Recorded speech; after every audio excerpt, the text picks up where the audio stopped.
La pobreza en Chile y en la región no observa grandes variaciones. Serie de espacios en los cuales las mujeres están en menor representación. Tomar decisiones en cuanto a políticas públicas. De lo que es el consorcio de las universidades del Estado respecto a lo que las otras universidades hacen. Bienvenidos esta semana al programa Conversando desde la región de los lagos.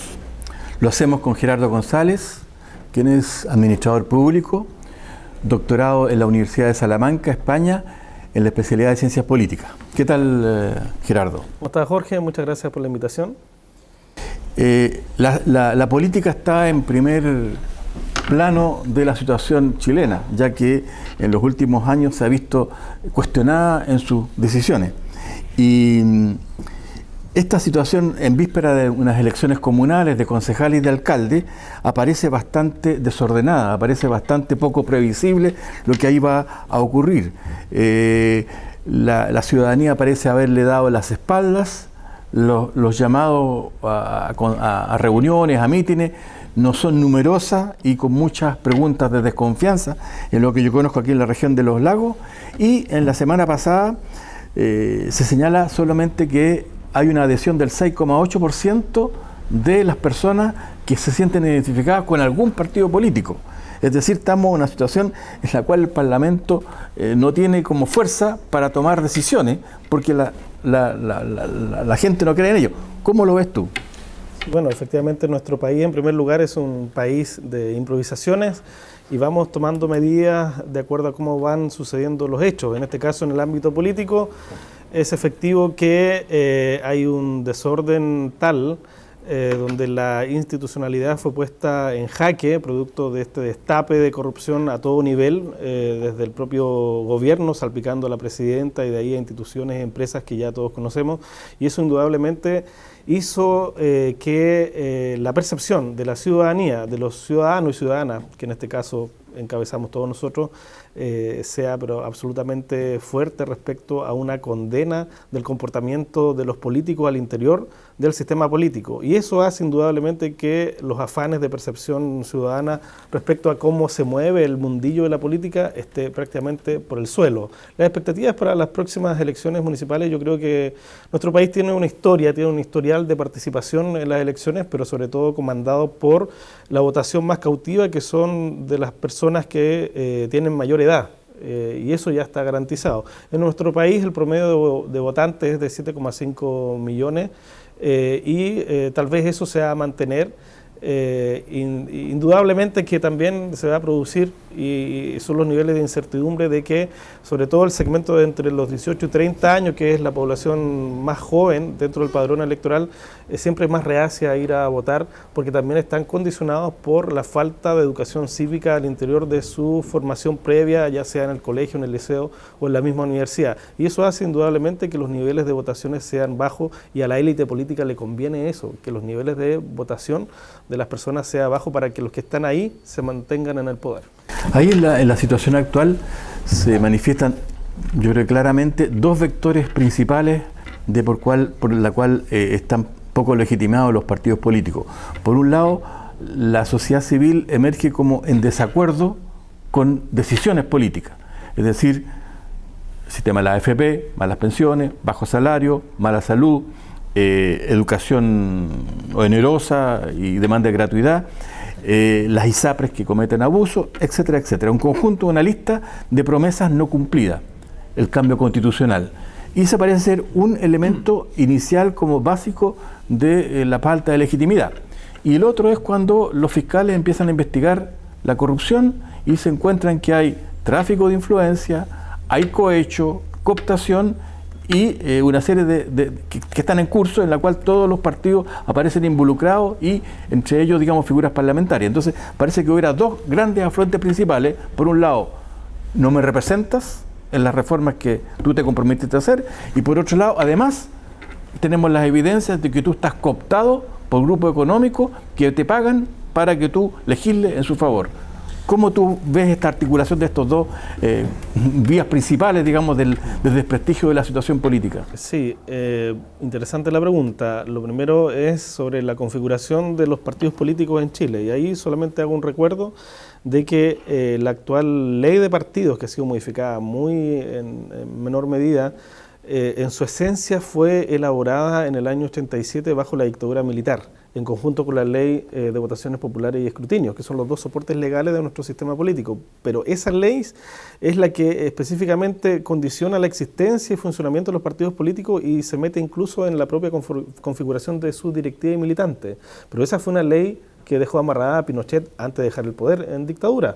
Por lo tanto, esa ley sigue permeando el funcionamiento político del país.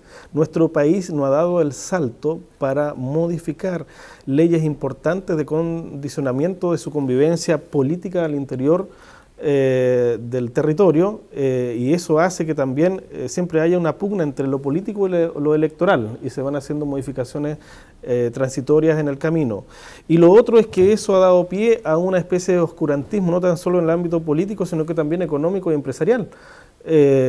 Por todo este destape de información y corrupción y de pagos directos e indirectos hacia la función política y de campaña, no es algo nuevo, sino que eso es algo que siempre ha ocurrido. El punto está en que hoy día los niveles de transparencia y la creación de otras instituciones producto de todo esto relacionado con la corrupción, como el Consejo para la Transparencia, ha dado pie a que hoy día la ciudadanía se empodere y empiece a exigir más información respecto al funcionamiento, comportamiento y evidencia de lo que corresponde al funcionamiento de la política y de los políticos. Por lo tanto, hoy día la ciudadanía está más informada, incluso a nivel de los propios fiscales que investigan cualquier tipo de situación irregular con cualquier político o cualquier ciudadano.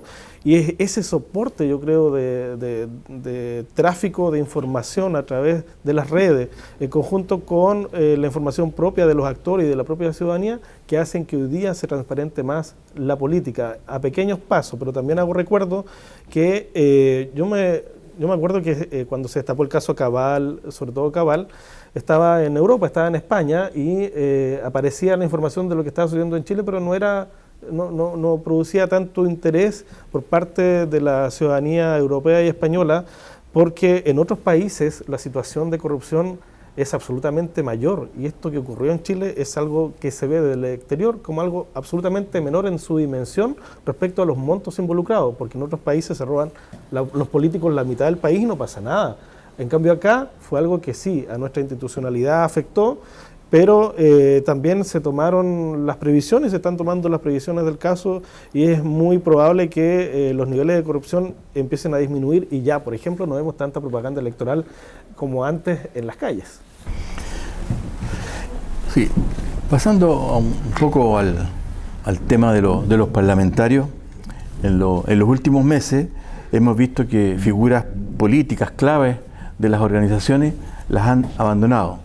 Caso de René Zafirio, que abandona la Democracia Cristiana, el caso de José Antonio Kast, que abandona la UDI, el caso de José Manuel Edwards y el senador Osandón, que abandonan Renovación Nacional, el caso de Pepe Out, que abandona el PPD, y la renuncia de Álvaro Berger, alcalde de Puerto Vara, que renuncia al Partido Socialista. Entonces, ¿es esta el primer elemento de un descalabro?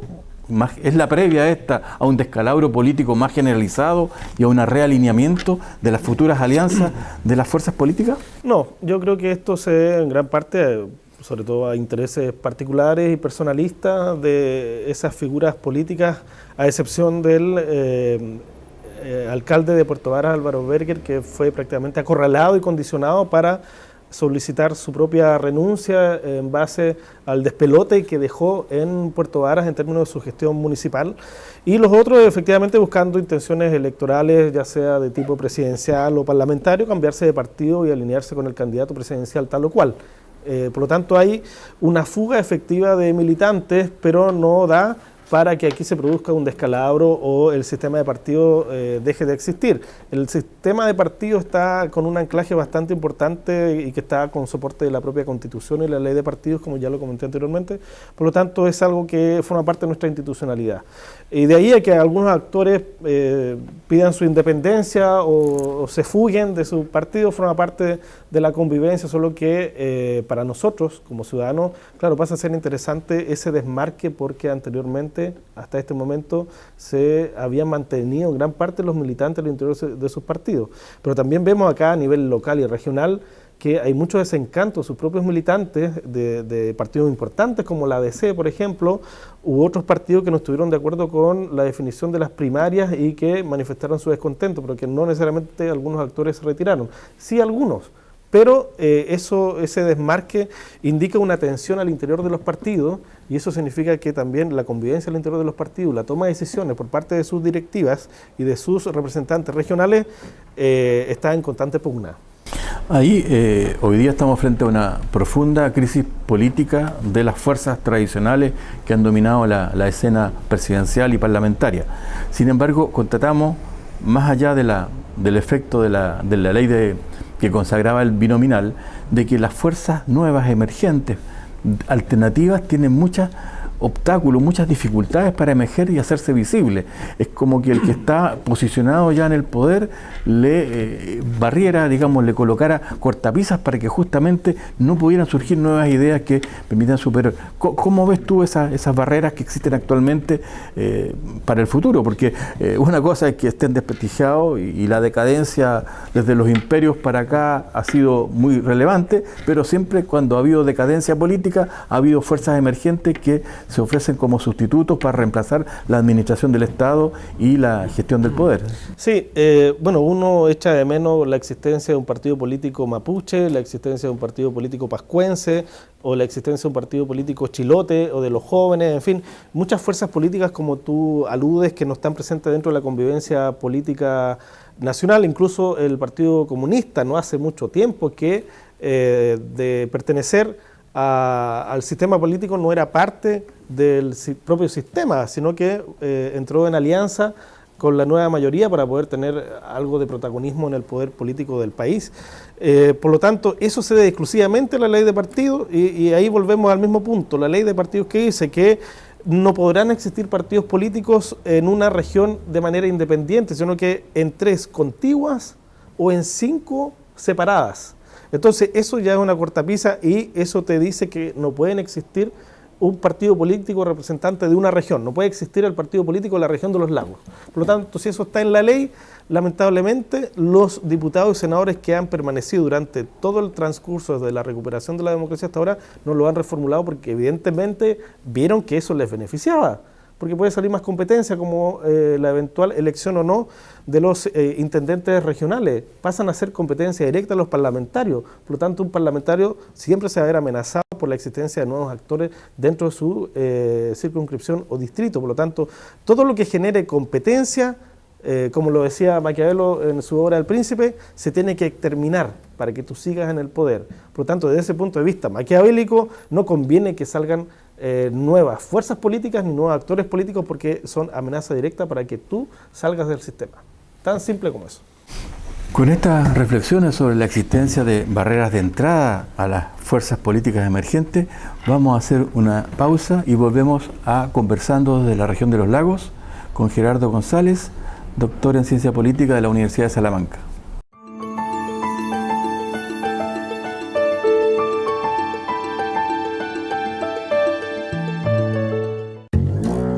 Miles de personas hacen compras cada día en panaderías, supermercados, tiendas y otros establecimientos.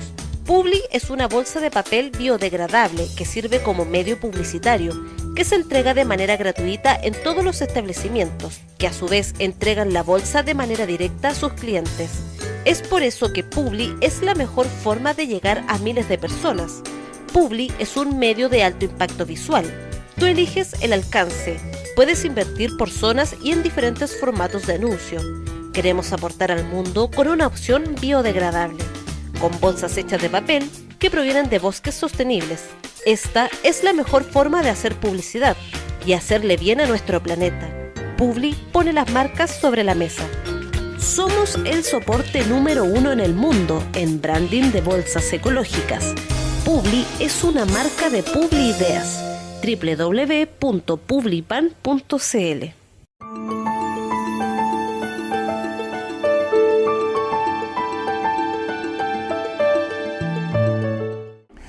Bien, retomamos esta conversación con Gerardo González, académico de la Universidad de los Lagos, sobre asuntos de la contingencia política, y estábamos en las dificultades que encontraban las fuerzas emergentes para ofrecerse como alternativa.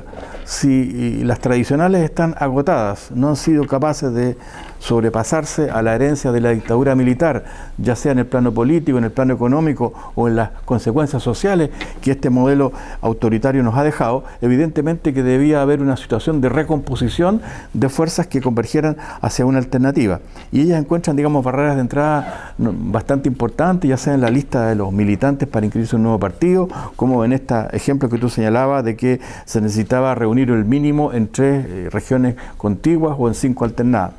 Eso no es más que una visión nueva del centralismo, porque esto de que obligara a los partidos a que no pudieran ser representantes regionales es una arbitrariedad, y eso nos lleva a la situación de hoy, en la cual las propuestas que hizo la Comisión Asesora Presidencial de Descentralización y Regionalización encuentran serias dificultades para aprobar, en primer término, la elección del intendente, que sería reemplazado por un gobernador regional, y en segundo lugar respecto al volumen, digamos, a la cantidad de votos necesarios para su elección. Inicialmente estaba la propuesta de que era 50%, es decir, si un gobernador no reunía la mitad más uno, había una segunda vuelta, y esto fue, a insinuación o a presión de las fuerzas más conservadoras, reducido a 40% en una primera vuelta sin segunda, lo que evidentemente es un cálculo electoral desde el centro de cómo voy yo ahí, cómo voy yo ahí,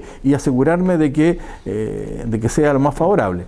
Hoy día pareciera de que las atribuciones y los recursos que tienen esos futuros gobernadores regionales sean muy reducidos respecto a las 60 que inicialmente proponía esa Comisión Asesora Presidencial.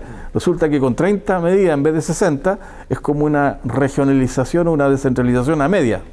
¿Qué piensas tú de esta situación de darle mayor valor y delegar en las regiones respecto a la férrea voluntad de continuar como son las cosas hasta ahora de parte del centro regional metropolitano particularmente? Sí, dos cosas. La primera parte de la pregunta, la contradicción entre lo central, lo centralizado versus lo regional. La ley de partidos, si bien es cierto, te condiciona la existencia de nuevas fuerzas políticas regionales de manera independiente, por otro lado permite que las autoridades electas puedan no ser de esa región. Entonces hay una contradicción enorme, porque en nuestro caso como región, ¿qué parlamentarios tenemos que sean de la propia región? El senador Quinteros no nació en nuestra región, no es de acá. El senador Moreira, ni hablar, de Santiago. La diputada Turre, tampoco. El diputado Vallespín, tampoco. Entonces, tenemos autoridades electas, parlamentarios, que no han nacido acá, sino que han hecho su vida, o por cosas circunstanciales se han quedado, y a través del partido entonces han sido propuestos y han sido electos a través de este sistema de amarre del binominal, que ahora se modera. Pero sobre el origen yo iría en favor del senador Quintero. Uno, que él fue relegado por la dictadura militar Osorno, fue conmutado el hecho de ser prisionero político por eso, y después fue intendente durante 10 años. Claro. En cambio, los otros 3 sí llegaron en paracaídas. Sí, claro. Y en ese sentido, el origen del nacimiento no condiciona necesariamente los resultados de la política. Así que yo diría, pero el caso de Moreira ha sido, claro, ha sido, digamos, lo más burdo posible. De acuerdo. Bueno, pero eso te lo permite la ley, pero ¿por qué no comparto mucho lo que tú dices? Porque otras leyes de otros países condicionan a que los parlamentarios sean con origen asentado y de nacimiento en su región. Pero el caso de Italia, el caso de España, el caso de Alemania. En nuestro caso, no necesariamente se exige que hayan nacido en tu circunscripción o distrito. En otros países más desarrollados sí se exige, y es algo saludable, porque son representantes originarios de tu circunscripción o distrito. En nuestro país pueden ir cualquiera y ese cualquiera, con un aval de un partido, puede salir electo a regañadientes de la ciudadanía. Eso es lo que tenemos. Independientemente de que alguien haya hecho o no su carrera política por tal y cual circunstancia, el tema es que nacieron o no nacieron en esta región. Solamente apelo a eso. Y la ley lo permite, que haya nacido o no, o que sea de acá o no. Y esos son los vicios, son vicios del sistema político. Por eso yo convoco siempre a los estudiantes, a la gente, a los ciudadanos, a leer la Constitución y a leer la ley de partidos y la ley del sistema electoral. Y se van a encontrar con todas estas sorpresas que dicen, oh, ¿qué pasa con Chile, con el sistema político que está por el suelo? Bueno, está por el suelo porque los mismos protagonistas, parlamentarios, diputados, senadores, han visto que esto de alguna otra manera ha sido acomodaticio también para ellos. ¿Y para qué andamos con cosas? Les gustó el poder y quieren mantenerse en el poder. Y eso hace entonces que estas leyes que fueron engendradas en el régimen militar, en la dictadura, les sean absolutamente cómodas. ¿Y ahora qué se hizo? Se cambió del binominal a una fórmula proporcional moderada. ¿Y qué va a significar eso? Que se van a seguir eligiendo los mismos por este sistema de amarre, más unos poquitos más, unas caritas nuevas más, que ni siquiera van a ser independientes apoyados por partidos, porque bajo esta legislación política y electoral, los independientes al 100% no tienen ninguna posibilidad de ser electos. Esas son las verdades que hay que decirlas con total sinceridad. Y respecto a lo mismo de los nuevos intendentes electos o gobernadores, que yo creo que esta es una excusa cuando se dice por parte de diputados y senadores, no, es que no tienen todas las atribuciones, que no van a tener todos los recursos. Oye, esa es la mejor pomada para decir que no hay que votar por la existencia de intendentes electos, porque nunca en este país la figura de los intendentes ha sido importante desde el punto de vista de propiciar su propia elección a través de votación. Esta es la primera vez que ocurre en más de un siglo. Alessandri fue el único que puso en la Constitución, la Constitución del 25, la figura de región, ni siquiera de intendente, se preocupó de la regionalización en la Constitución del 25. La actual regionalización es una regionalización que la ideó Pinochet en el año 74 con la CONARA. Nuestras regiones nacen producto de esa idea de Pinochet de cantones militares. Entonces, eso es lo que hoy día existe en nuestro país, más 2 regiones que se dividieron y fueron 2 nuevas. Pero ¿de qué regionalización estamos hablando? O sea, aquí todo se corta en el centro. Ahora los diputados y los senadores están cortando por los ciudadanos si es que vamos a tener el derecho a elegir o no al intendente regional.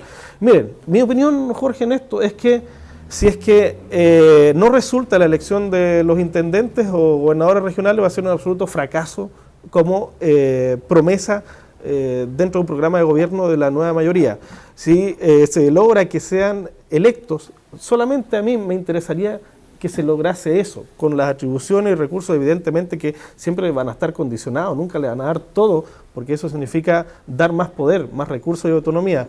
Pero que tengamos los ciudadanos la posibilidad de elegirlo, después ellos se las arreglarán. Si el miedo que tiene la élite política es que salgan nuevos personajes electos, porque van a ir a buscar y a tocar las puertas con toda la autoridad que le da la representación popular. Ese es el miedo, más allá de los recursos y las atribuciones. Pero es la comisión asesora que designó la presidenta con este conjunto de referentes, le dio una cantidad, digamos, de medidas a tomar, que fue recepcionado en octubre del 2014 con grandes pompos, asumía su implementación. Claro. Y ahora en el camino parece que la herencia cultural que viene de la dominación hispánica con la colonia, con los tributos que había que juntarle al rey, con la constitución de Portales, que era absolutamente centralista, y la CONARA de Pinochet, que reformó, y las regiones actuales, evidentemente que se hace difícil.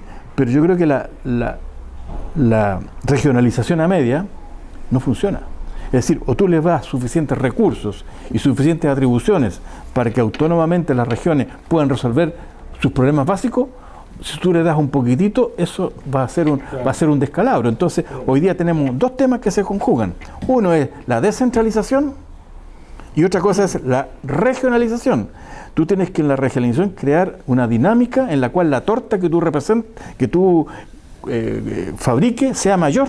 que antes, porque si tú vas a descentralizar y la torta va a ser más chica, evidentemente que va a haber más descontento. Tiene que ser una dinámica de integración y complementación de actores en la región que sea más grande para que sea virtuosa y sea reconocida de esa manera. Claro, pero ahí yo tengo una opinión distinta a la tuya, Jorge, y a muchos personeros con esto.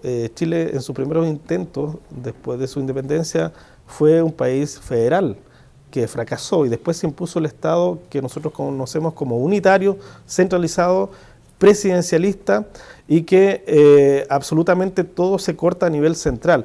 Pero desde que somos Estado unitario, Jorge, nunca las regiones han tenido la posibilidad de elegir a sus representantes, sino que siempre los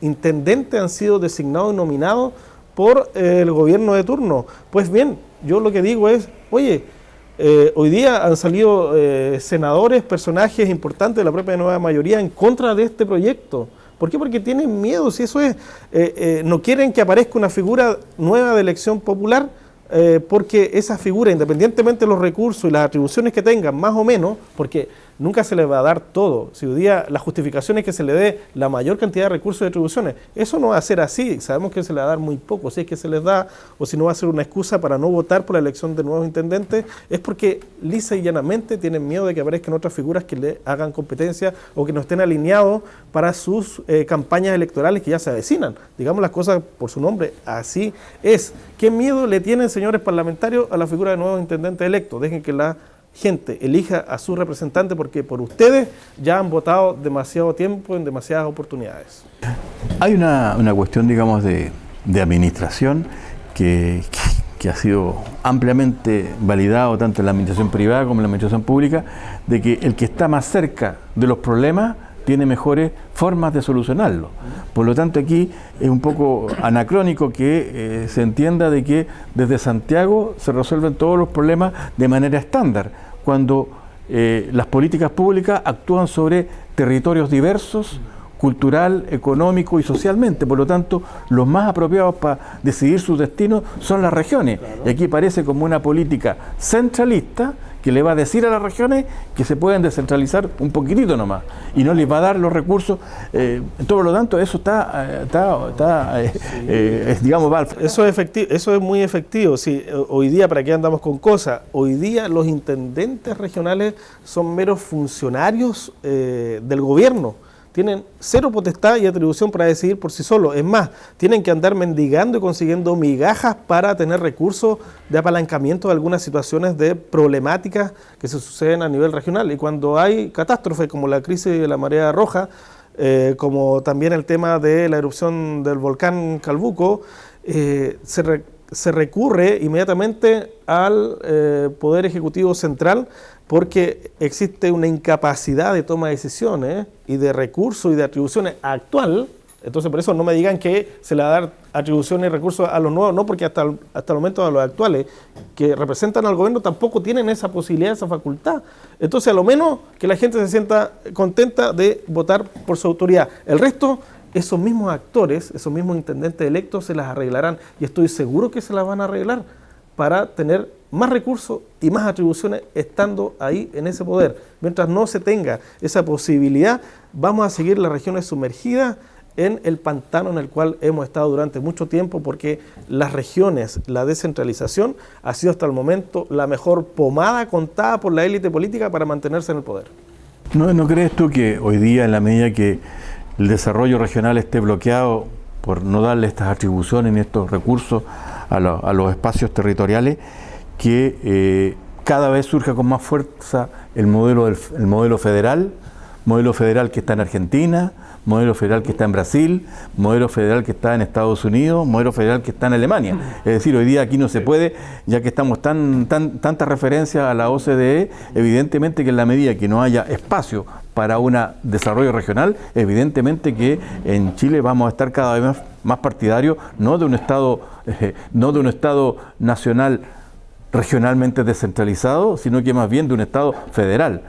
Coloquemos nuestros recursos. Tenemos la experiencia de la marea roja y la salmonera, en la cual hay una contaminación que es externa a los locales, viene de las empresas que son propietarias de eso, que intervinieron en el mar y que nos tienen en la situación actual.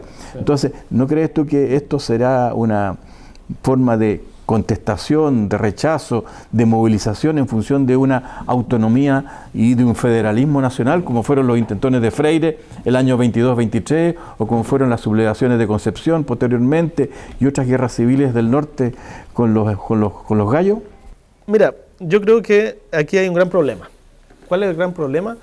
Que la gente no se moviliza por sus propios intereses y por su propia autonomía o para tener más autonomía a nivel regional, sino que estamos acostumbrados, mal acostumbrados, que también el centro decida por nosotros, y la ciudadanía regional, ¿cuándo se ha manifestado para tener sus propios representantes electos, en fin, excepto los seminarios, foros que nosotros conocemos, que hemos asistido, y ahí un grupo de la población manifiesta sus intereses y opiniones, en fin, pero la gente ha salido en masa a reclamar sus niveles de autonomía como lo han hecho en otros países, en México, en España, en Italia, en fin, no. ¿Y por qué no lo hacen? Una, porque tuvimos mucho tiempo de dictadura militar, y otro, porque en ciencia política nosotros lo estudiamos, porque la gente no se moviliza, es porque no le llegan los temas al bolsillo, y cuando te afecta algo a ti al bolsillo, ahí sí te preocupa y sales a la calle a protestar, como por ejemplo, nos dimos cuenta recién del modelo de las AFP, que nos están usurpando los recursos y que otros disponen por nuestros recursos para darte finalmente una miseria cuando te jubilas.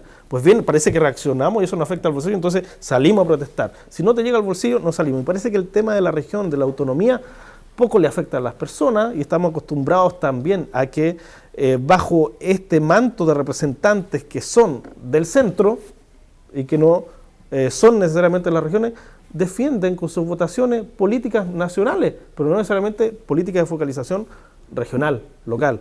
Y ese es otro vicio dentro del sistema. Ahora, yo creo que nuestro país, siendo sincero, no transita ningún otro modelo de tipología de Estado. Yo creo que el modelo de Estado unitario va a seguir permaneciendo por mucho más tiempo, porque actualmente no hay ningún indicio de cambio. ¿Hacia dónde yo creo que puede transitar?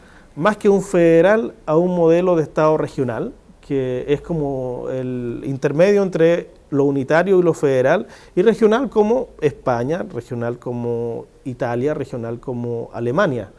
Federal, tenemos el caso de México. México se llama Estados Unidos mexicano.